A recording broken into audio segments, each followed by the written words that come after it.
Buenos días, entrañables alumnos. Mi nombre es Lenin Vargas y Rodríguez y soy su profesor de literatura. Y hoy tenemos nuestra primera clase del tercer bimestre. El tema, el género lírico y sus especies.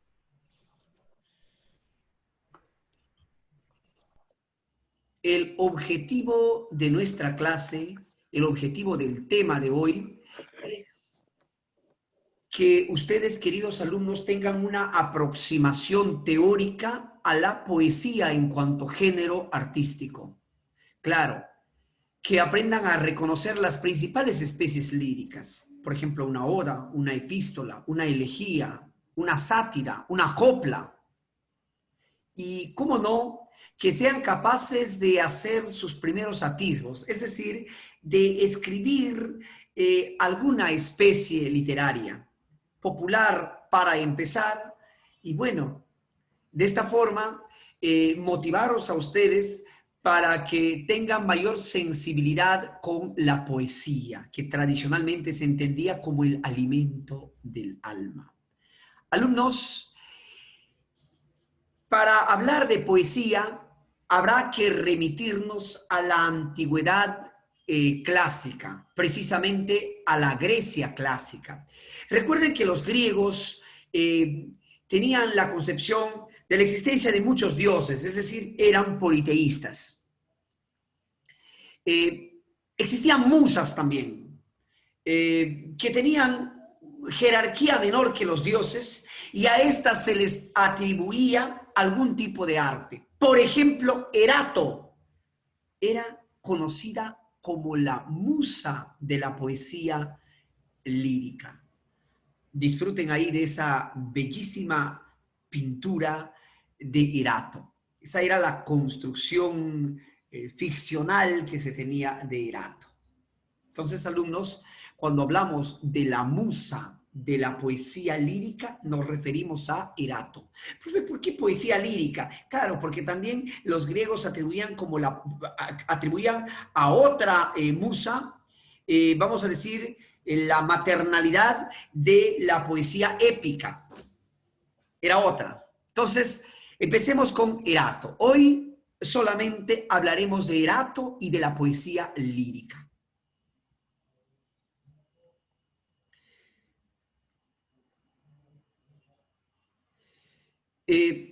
Raúl me pregunta, ¿dónde pongo la cámara para que no me estorbe? Pues en una esquina, en una parte que tenga menos información en la pantalla de tu dispositivo. Bien, alumnos, vamos a continuar. Vamos a continuar. Otra vez tenemos a Erato. Otra pintura de Erato. Esas pinturas son hechas durante el Renacimiento. Vamos, ahora sí, teóricamente a hablar del género lírico. Dice que el género lírico es una forma de expresión literaria en la que el autor manifiesta y transmite sus emociones o sensaciones personales. Claro, el género lírico se vincula pues con la poesía, con la manifestación de los sentimientos, de las emociones, de la parte subjetiva del poeta, del autor. La principal característica del género lírico es que casi siempre está escrito o compuesto, en todo caso, en verso. Compuesto en verso. Más que escrito se dice compuesto. ¿Por qué no escrito? Porque existe mucha poesía oral. Existe muchísima poesía oral. Las principales características del género lírico son la subjetividad. En los poemas, en las poesías se muestra el lado subjetivo, las intuiciones, los deseos, las frustraciones, la subjetividad en suma del autor. Existe un lenguaje figurado. ¿En qué consiste un lenguaje figurado? Que no es explícito. Es decir, no se dice explícitamente las cosas, sino más bien se sugiere. Se sugiere a través de símbolos, a través de metáforas, ¿no es cierto? Las perlas de tu boca que hoy ya no veré. ¿A qué nos referimos las perlas de tu boca que hoy ya no veré? A los dientes, ¿verdad? Me supongo los siguientes, profe. Claro, muy bien, muy bien. Entonces eso es un lenguaje figurado, eso vamos a ver más adelante. Y el uso de versos, ¿cómo no? ¿Qué es un verso? Un verso es cada renglón de, cuando se trata de poesía escrita, cada renglón, eso es un verso. Y cuando se trata de poesía oral, un verso se diferencia del otro básicamente por una pausa considerable. Ejemplo, quiero a la sombra de un ala contar este cuento en flor a la niña de Guatemala, a la que murió de amor. ¿Cuántos versos? ¿Cuánto? 4. Es De nuevo, de nuevo. 4. cuatro. Quiero a la Sí, sombra de un ala contar este cuento en flor a la niña de Guatemala, a la que murió de amor. 4, profesor. 4, cuatro. profe. ¿Y cómo lo 4. identifican? Lo identifican por una pausa un poco más prolongada que de palabra a palabra. ¿Me entienden? ¿Todo bien hasta acá, los Sí, mitos? sí, profesor. Profe, todo bien. Correcto. Sí, profesor. Correcto. Vamos ahora a ver los elementos de la poesía. Vamos a ver los elementos. Primero, el hablante lírico. El hablante lírico es, cuidado, es diferente que el autor, ¿eh? El autor es quien escribe la poesía, pero el hablante lírico es, se supone, como el actante de la poesía quien lo está manifestando. Por ejemplo, yo soy el autor, escribo un poema en el cual una mujer se lamenta por la pérdida de su esposo, la muerte de su esposo, por ejemplo. Yo soy el autor. ¿Y quién será el hablante lírico?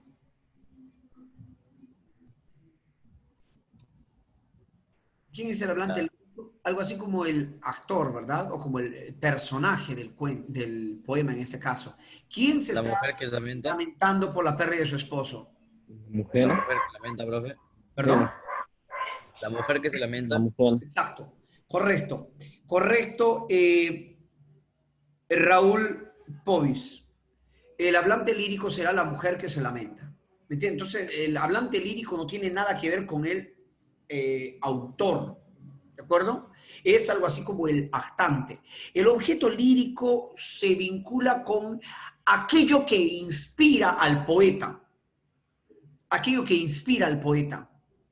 Y el motivo lírico es lo que inspira, es decir, qué cosa inspira ese ser, esa cosa, ese paisaje. Profe, no entiendo bien. Por partes. El hablante lírico es la persona que crea el autor, o sea, el autor crea el hablante lírico para expresar sus sentimientos y emociones. El objeto lírico es el elemento que está relacionado con la persona u objeto que inspira al hablante poético. ¿De acuerdo? Mira, verá, escúchame. Yo soy el poeta y voy a crear un extraño los días en que con mi padre vivía en la sierra de Andamarca. ¿Cómo olvidar esos paisajes tan bellos cuando yo vivía detrás de mis ovejas, cuando yo vivía pastoreando a mis ganaditos? ¿Cómo olvidar esa época? Mis ovejas, ay mis ovejas, ¿cómo las extraño? ¿Cómo extraño a Andamarca? Misteriosamente Andamarca sigue siendo el capricho de mi corazón. Alumnos, ¿quién es el hablante lírico en ese poema? El El que autor. dice eso, de El que autor. extraño El vivir autor. con mi mamá. ¿Usted, profesor? El autor. No, no, no, no. El hablante lírico será quien está, El vamos a decir, autor. el que habla en el poema, en este caso el muchacho que extraña su tierra. Ah, ya. Es un pastor, ¿verdad? Sí, ¿Es un pastor o no? sí, Sí, profe. Sí. De Andamarca. Sí, El profesor. objeto lírico, o sea, ¿qué cosa inspira al hablante lírico? las ovejas. Sus ovejas y su familia. Su Volver con paisaje. familia. El paisaje, correcto. Eso es el objeto lírico. ¿Y qué será el motivo lírico? El motivo lírico se refiere a la temática. ¿Qué cosa inspira a las ovejas? Le inspiran alegría, le inspiran tristeza, le inspiran revancha, le inspiran revolución, le inspiran de repente, no sé, tristeza, pena, añoranza. ¿Qué cosa le inspiran? Felicidad. ¿Qué cosa inspiran las ovejas? ¿Qué cosa inspira Felicidad. el paisaje a este pastor? Para este caso, Felicidad. Profe. Se podría decir que tristeza, profesor. Pena. pena, añoranza, tristeza. Correcto. Eso sería el motivo lírico, entonces, el tema, la pena, la tristeza, la añoranza por el pueblo y por sus ovejas, ¿cómo no? ¿Se entiende? Correcto. Seguimos, muchachos, seguimos. Algunas especies líricas. Por cierto, ¿está el alumno Alexis Jara? Sí, profesor. Excelente, muy bien, Alexis, muy bien. Algunas especies líricas, alumnitos. Uy, ¿quién es ella? ¿Quién es aquella de la pintura? Alumnos, la musa de la poesía lírica. ¿Cómo se llama? Erato. Excelente, excelente. Por ahí alguien me ha escrito, ella también es Erato. Muy bien. Vamos a ver algunas especies líricas. Las sátiras son poemas burlescos. Las sátiras son poemas burlescos. Las églogas son poemas pastoriles, así como el poemita anterior, eso sería una égloga. La añoranza de los pastores. Claro está, la égloga es un poema antiguo, principalmente de la Edad Media y parte del Renacimiento, época en que España principalmente era un pueblo, era un país campesino, un país lleno de campesinos y de pastores. Entonces el pastor era un sujeto, vamos a decir, muy común en la geografía. Por favor, corten sus audios, ¿ya? Sus micrófonos. Solamente cuando pida que participen lo activan. Bien, la oda. ¿Qué es una oda? Un poema que rinde apología, un poema que rinde alabanza a una persona, a una cosa o a un tema determinado. Eso es una oda. Ustedes pueden escribir una oda a su colegio, una apología a su colegio. La elegía expresa dolor, añoranza, básicamente por la pérdida. Puede ser por la pérdida del ser querido, puede ser por la muerte o por el abandono. Eso es una elegía. Normalmente cuando mueren las personas y si tiene un amigo poeta, ese amigo poeta viene el día de los funerales y va a leer una elegía, un poema muy triste, un poema bastante melancólico. Eso es una elegía entonces. Una epístola es un poema en verso, o perdón, una carta en verso, discúlpeme. Una epístola es una carta en verso, generalmente carta de amor. Los yarabíes son poemas parecidos a las elegías, pero ¿cuál es la diferencia sustancial entre la elegía y el yarabí? Que el yarabí es un verso más popular y el yarabí es propio del, bueno, propio del Perú, podríamos casi decirlo. O mejor dicho, el yarabí es una especie propia de Latinoamérica, propia de Latinoamérica. Expresa también el desamor. No se preocupen que después vamos a ver ejemplos. Las décimas son poemas integrados por 10 versos.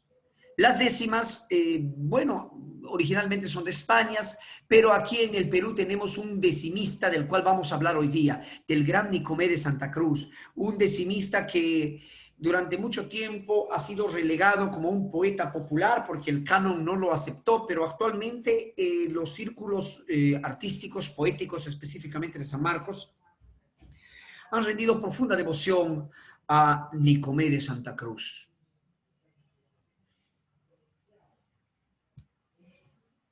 y las coplas, que son 4 versos, versos debe ser acá, ¿ya? Versos populares.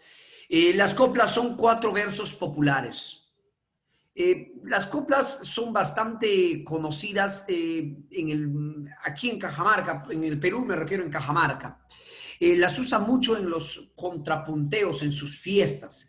Y estas coplas actualmente son patrimonio de la cultura, patrimonio de nuestra cultura. Son muy, muy especiales. En otro momento yo les voy a recitar muchísimas coplas. Alumnos, vamos a empezar con la sátira. Decía yo que la sátira es un poema con carácter irónico, burlesco.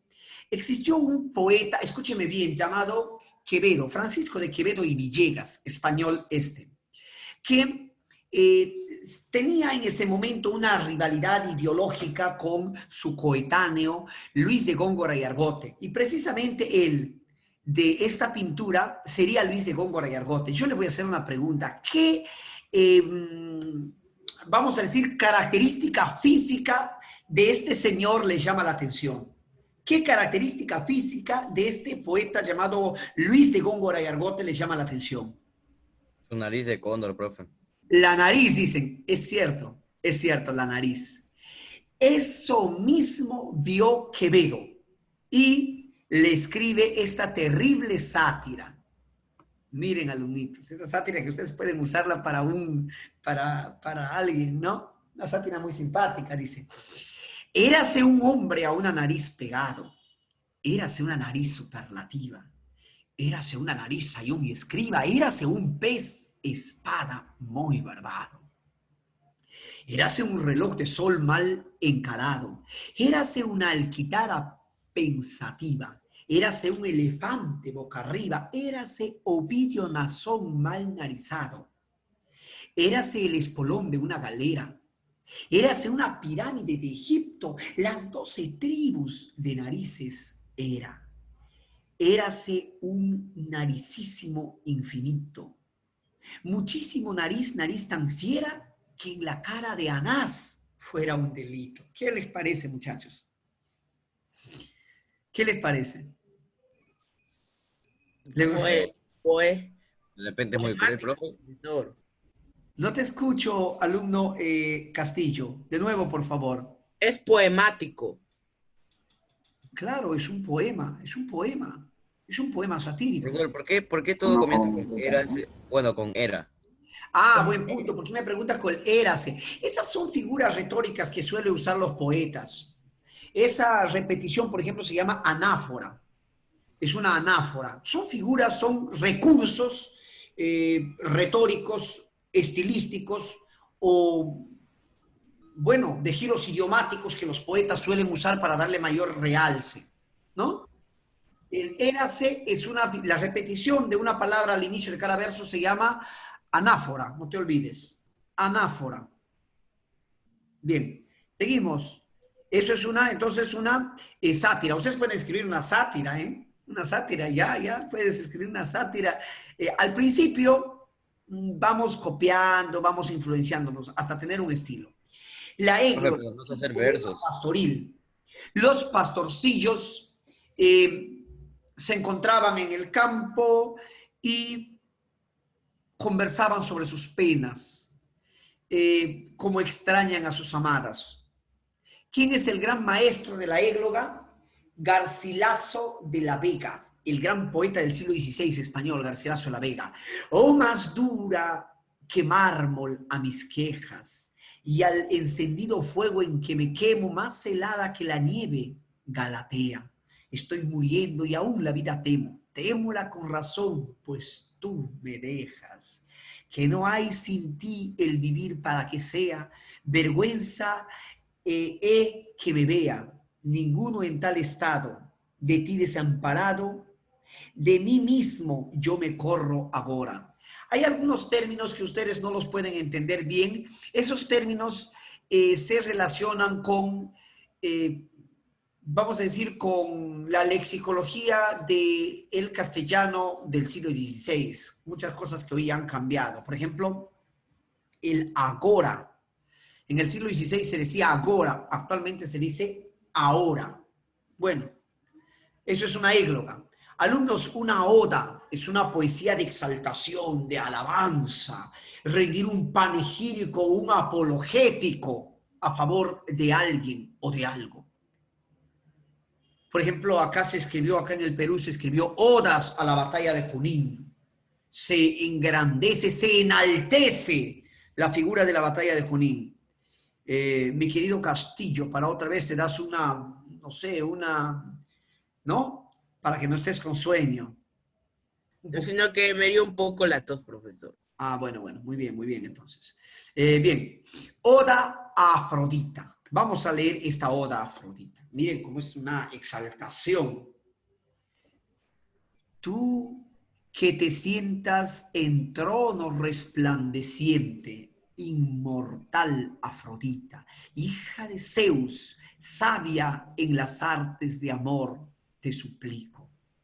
Augusta diosa, no consientas que en el dolor padezca mi alma. Desciende a mis plegarias, como viniste otra vez, dejando el palacio paterno, en tu carro de áureos atalajes. Tus lindos gorriones te bajaron desde el cielo, a través de los aires agitados por el precipitado batir de sus alas. Una oda, entonces, una oda, un poema de exaltación, de alabanza. Bien, muchachos, seguimos. Vamos a ver ahora la elegía. Esta elegía me gusta mucho porque es una elegía de un poeta cubano. A mí me gusta mucho esta. Desde que era pequeño la recitaba. Elegía expresa dolor por la muerte o por la pérdida de un ser. Básicamente del ser amado, ¿no? Puede ser de la mujer, puede ser de la pareja, puede ser del hombre, en caso de que la poetisa sea una mujer, en fin. O puede ser por la muerte del papá, de la mamá, de los abuelos, de los ancestros, de un familiar, de un ser querido. Alumnitos, entonces la elegía es expresa el dolor, la añoranza. Elegía para ti, para mí, de Miguel Ángel Buesa. A ver, muchachos, por favor, atentos para leer este bellísimo poema. El poema se supone que el hablante lírico es alguien que amó demasiado a una persona y esta pues ya no está a su lado. La abandonó, pasó el tiempo y a cada quien tomó rumbos diferentes. Y dice, y yo seguiré soñando mientras pasa la vida y tú te irás borrando lentamente en mis sueños. Un año y otro año caerán como hojas secas de las ramas del árbol milenario del tiempo. Y tu sonrisa llena de claridad de aurora se alejará en la sombra creciente del recuerdo. Yo seguiré soñando mientras pasa la vida y quizá poco a poco dejaré de hacer versos bajo el vulgar agobio de la rutina diaria, de las desilusiones y los aburrimientos. Tú, que nunca soñaste más que en cosas posibles, dejarás poco a poco de mirarte al espejo. ¿Acaso nos vemos un día casualmente al cruzar una calle y nos saludaremos? Yo pensaré quizá, qué linda es todavía. Tú pensarás quizá, se está poniendo viejo. Tú irás sola o con otro, yo iré solo o con otra, o tú irás de la mano de un hijo que debió haber sido nuestro. Y seguirá muriendo la vida año tras año, igual que un río oscuro corre hacia el silencio. Un amigo un día me dirá que te ha visto, o una canción de entonces me traerá a tu recuerdo, y en esas noches tristes de quietud y de estrellas, pensaré en ti un instante, pero cada vez menos. Y pasará la vida, y yo seguiré soñando, pero ya no habrá nombre de mujer en mi sueño. Yo ya te habré olvidado definitivamente, y sobre mis rodillas retosarán mis nietos. Y quizá para entonces al cruzar una calle nos vimos frente a frente ya sin reconocernos. Y una tarde de sol me cubrirán de tierra, las manos para siempre cruzadas sobre mi pecho. Tú, con los ojos tristes y los cabellos blancos, te pasarás las horas bostezando y tejiendo. Y en cada primavera renacerán las rosas, aunque tú ya estés vieja y aunque yo me haya muerto. ¿Qué tal el poema? ¿Les gustó? Bonito, ¿verdad? Sí, profesor, y bien dramático. Es una elegía, hijo. El yarabí, rápidamente el yarabí. El yarabí es, no es creación, pero sí es una, eh, vamos a decir, el pionero de convertir estos poemas, que eran poemas orales y populares de la tradición del sur del país, fue Mariano Melgar. Él toma de la tradición oral estos poemitas y los introduce en la poesía culta, es decir, en la poesía escrita. Él escribió a su amada que supuestamente era una tal Silvia, a Silvia. Todo mi afecto puse una ingrata y ella inconstante me llegó a olvidar. Si así se trata un afecto sincero, amor, amor no quiero más amar. Juramos ser yo suyo y ella mía. Yo cumplí y ella no se acordó más. Mayor falsía jamás hallar espero. Amor, amor no quiero más amar. Mi gloria fue en otro tiempo su firmeza y hoy su inconstancia vil me hace penar. Fuera de acá bajeza que turbara mi esmero. Amor, amor no quiero más amar. Y rápidamente, alumnitos, las coplas. Las coplas son, las coplas, alumnitos, se tratan de poemas populares formados por 4 versos, principalmente octosílabos. Bueno, así eran en sus orígenes. Actualmente incluso tienen más de 8 sílabas cada verso. Para mí todo es bonito, para mí todo es igual. Yo soy un hombre afortunado que canta siempre al despertar. No sé qué dice el viento, yo no sé qué dice el mar, mas cuando miro al horizonte siempre comienzo a llorar.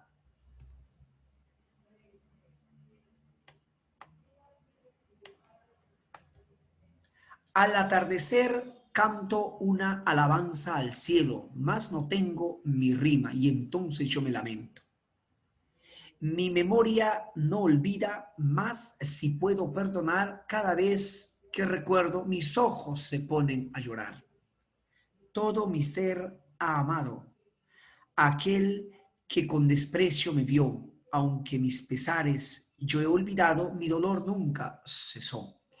En el siguiente bloque vamos a trabajar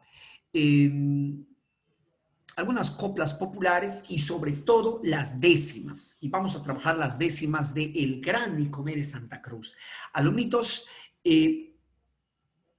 vamos a seguir.